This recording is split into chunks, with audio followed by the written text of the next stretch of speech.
প্রিয় শিক্ষার্থীবৃন্দ, আসসালামু আলাইকুম। চলমান অনলাইন ক্লাসে তোমাদেরকে আবারও স্বাগতম। বিশ্ব করোনা পরিস্থিতিতে আমরা অনলাইন ক্লাসে তোমাদেরকে পড়ানো হচ্ছে। আমার পঠিত বিষয় হচ্ছে বাংলা। তো বাংলা পঠিত বিষয়ের মধ্যে আজকে পড়ানো হবে কবিতা আসাদের ষাট, লিখেছেন শামসুর রহমান। শামসুর রহমান ছিলেন একজন বাংলাদেশের বিশিষ্ট কবি, নাগরিক কবি যাকে বলা হয়। তিনি নরসিংদী জেলার শিবপুর উপজেলায় জন্মগ্রহণ করেন 23 অক্টোবর 1929 সালে এবং তার জীবন অবসান হয় 17 আগস্ট 2006 সালে। তো তিনি অনেক প্রবন্ধ, কবিতা এগুলো লিখেছেন। তার অনেক কাব্যগ্রন্থের মধ্যে প্রথম গান, দ্বিতীয় মৃত্যুর আগে, বিধ্বস্ত নীলিমা, নিরালোকের দিব্যরথ, দুঃসময়ের মুখোমুখি, বন্দি শিবির থেকে নিজ বাসভূমি। তো তার মধ্যে আসাদের ষাট কবিতা কবি লিখছেন নিজ বাসভূমি থেকে। তোমাদের আমি কবিতাটা একটু আবৃত্তি করে শোনাবো, তারপর আমরা বিশ্লেষণে চলে যাব। তো তোমাদের কবিতা আবৃত্তির মধ্যে হচ্ছে আসাদের ষাট, শামসুর রহমান। গুচ্ছ গুচ্ছ রক্ত কবরের মতো কিংবা সূর্যাস্তের জ্বলন্ত মেঘের মতো আসাদের ষাট উড়ছে হাওয়ায় নীলিমায়। বোন তার ভাইয়ের অম্লান ষাটে দিয়েছে লাগিয়ে নক্ষত্রের মতো কিছু বোতাম। কখনো হৃদয়ের সোনালি চন্দ্র সূক্ষ্মতায় বসিয়সী জননী সে ষাট। উঠানে রোদ্রে দিয়েছেন মেলে কতদিন স্নেহের বিন্যাস। ডালিম গাছের মৃদু ছায়া আর রোদ্দুর সুবিত মায়ের উঠোনো ছেড়ে এমন সে ষাট। শহরের প্রধান সড়কে কারখানার চিমনি চুলোয় গম গমে এভিনিউর আনাচে কানাচে উড়েছে অবিরাম। আমাদের হৃদয়ের উত্তর জলসিত প্রতিধ্বনি মাঠে চৈতন্যের প্রতিটি ফোটায়। আমাদের দুর্বলতা, ভীরুতা, কলুষ আর লজ্জা সমস্ত দিয়েছে থেকে একখণ্ড বস্ত্র মানবিক। আসাদের ষাট আজ আমাদের প্রাণের পতাকা। তো এই হচ্ছে কবিতা আবৃত্তি। কবি শামসুর রহমান আসাদের ষাট কবিতা লিখেছেন। এখন কবিতার নামকরণের বিষয়বস্তু তোমাদেরকে পড়ানো হবে। এর আগেও বলানো হয়েছিল যে কোনো সাহিত্যের ক্ষেত্রে নামকরণ অত্যন্ত গুরুত্বপূর্ণ একটি বিষয়। নামের মধ্যে তার সবটুকু পরিচয় ফুটিয়ে ওঠে এবং তার অন্তর্নিহিত কতগুলো কথা ফুটিয়ে ওঠে। তো নামকরণের ক্ষেত্রে কবি আসাদের ষাট, এখানে আসাদের ষাট বলতে আসাদ কে ছিলেন এবং তার ষাট নিয়ে কেন কবি কবিতা লিখেছিলেন।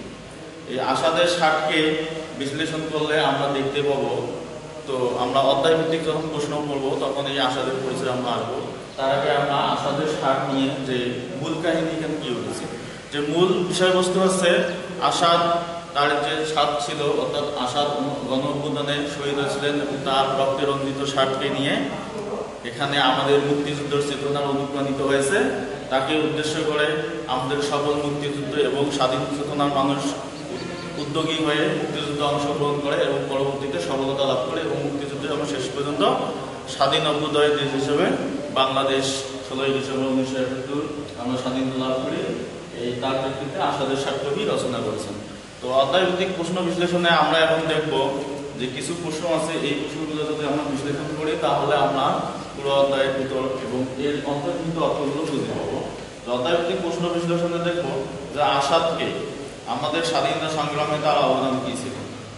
এখন আসাদ ছিলেন নরসিংদী জেলায় জন্মগ্রহণ করেন। তিনি তৎকালীন 1969 সালে ঢাকা বিশ্ববিদ্যালয়ের বিএর ছাত্র ছিলেন। তো 1969 সালে যখন গণ অভ্যুত্থান হয় তখন আসাদ সেই গণ অভ্যুত্থানের মধ্যে মৃত্যুবরণ করেন এবং তার বুকে রক্তে রঞ্জিত হয়ে ওঠে তার ষাট। আসাদের পরিচয় এবং আমাদের স্বাধীনতা সংগ্রামে আসাদের অবদান কি।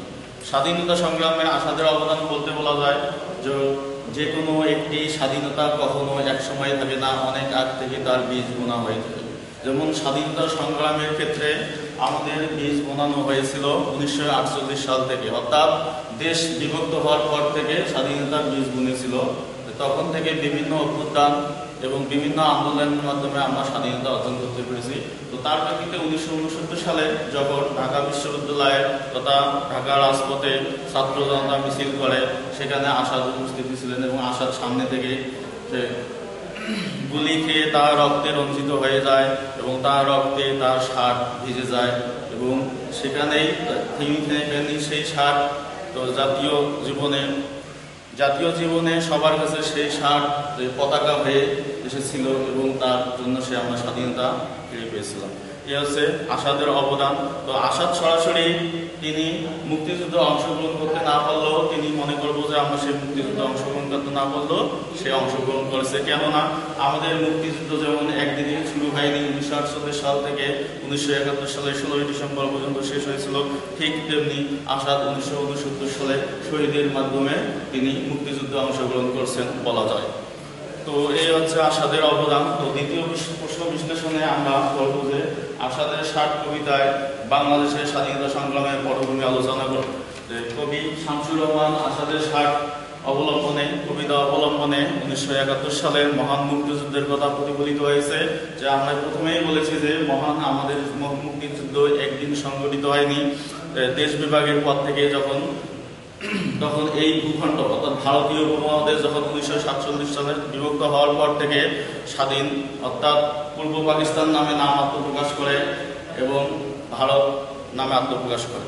তো এই দুটি রাষ্ট্রের মধ্যে পূর্ব পাকিস্তান ছিল এবং পশ্চিম পাকিস্তানের মধ্যে একটি রাষ্ট্রে পরিণত হয়, মুসলিম রাষ্ট্র হিসেবে পরিণত হয়।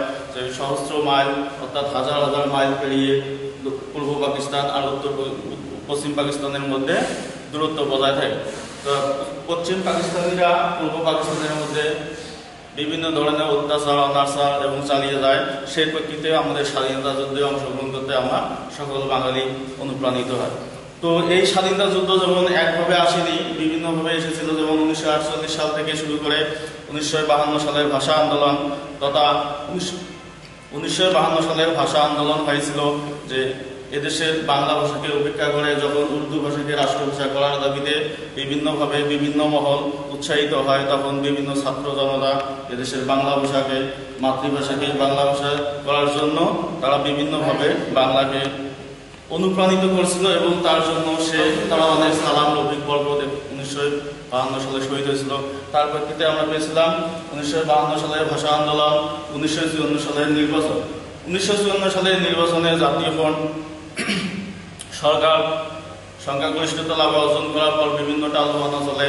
তারপর 1956-58 সালে মার্শাল ল জারি, 1962 সালের শিক্ষা আন্দোলন, 1966 সালে বঙ্গবন্ধু শেখ মুজিবুর রহমান কর্তৃক 6 দফা এবং সর্বশেষ 1969 সালের গণঅভ্যুত্থানের মধ্যে আমরা স্বাধীনতার মুক্তির পথ খুঁজে পেয়েছিলাম। সেই 1969 সালে শহীদ আসাদের মাধ্যমে এবং তার শার্টের এই কবি উচ্চারণ করতে বলছেন যে আসাদের শার্ট আমাদের মাঝে জাতীয় অর্থাৎ স্বাধীনতার প্রতীক হিসেবে লাল শার্ট আমাদের পতাকা হিসেবে অনুপ্রাণিত করেছিল। তথা 1970 সালের নির্বাচন এবং সর্বশেষ 1971 সালে তথা মার্চ মাস থেকে 16 ডিসেম্বর পর্যন্ত আমাদের রক্তক্ষয়ী সংগ্রামের মধ্যে এবং 30 লক্ষ মা বোনের তথা শহীদের বিনিময়ে আমরা মুক্তিযুদ্ধের স্বাধীনতা অর্জন করতে পেরেছি। তো এই স্বাধীনতা অর্জনে বিভিন্ন মহল তথা বিভিন্ন ধরনের ভূমিকা ছিল অপরিসীম। তার মধ্যে আসাদ ছিলেন 1969 সালে গণঅভ্যুত্থানের শহীদ। তার এই শাককে নিয়ে এখানে কবি বিভিন্ন ধরনের বিভিন্ন কথা বর্ণনা করেছেন, উচ্চারণ করেছেন এবং তার স্মৃতি বিজড়িত শাকের মধ্যে দিয়ে বাংলাদেশের স্বাধীনতা সার্বভৌম রাষ্ট্রের মধ্যে আমরা পতাকা খুঁজে পেয়েছি।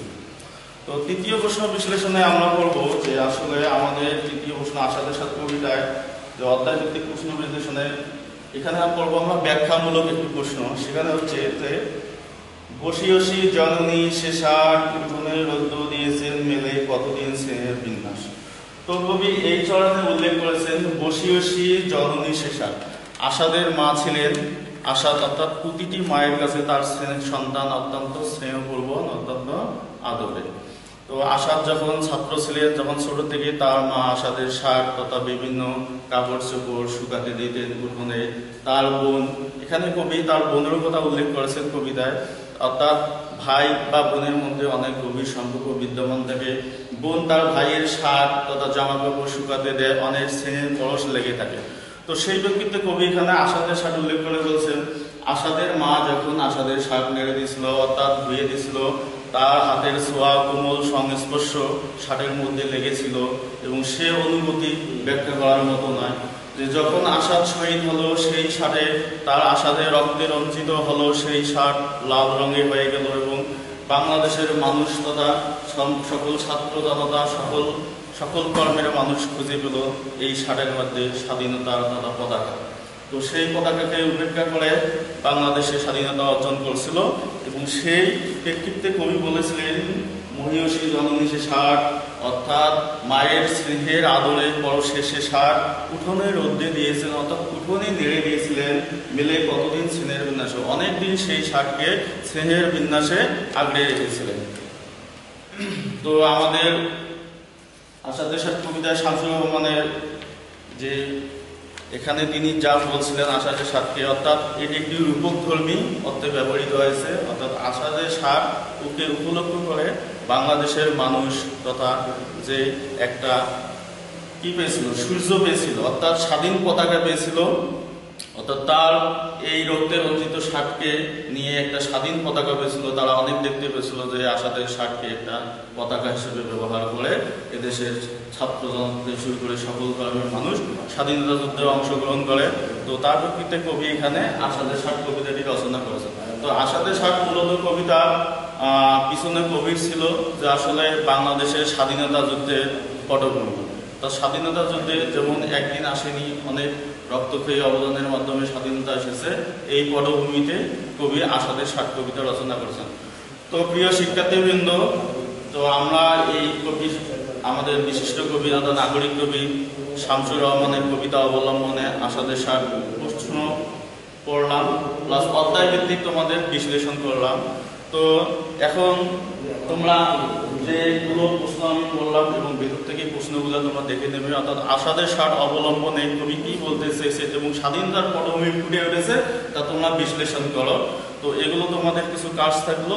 তো তোমরা যেখানেই থাকো ভালো থাকো, সুন্দর থাকো এবং করোনা মহামারীতে আমরা জানি সবাই যেখানে বের হবো মাস্ক পরে বের হবো এবং শারীরিক দূরত্ব বজায় রেখে চলবো এবং সামনে ক্লাস পর্যন্ত এবং তোমাদের সুস্থ ভালো এবং সুন্দর থাকো এই জন্যই। তো আগামী ক্লাসে তোমাদেরকে আবারও ক্লাস করার জন্য, তো সামনে ক্লাস দেখার জন্য তোমাদেরকে আবারও আমন্ত্রণ জানিয়ে আজকের মতো শেষ করছি। যেখানে থাকো ভালো থাকো, আল্লাহ হাফেজ।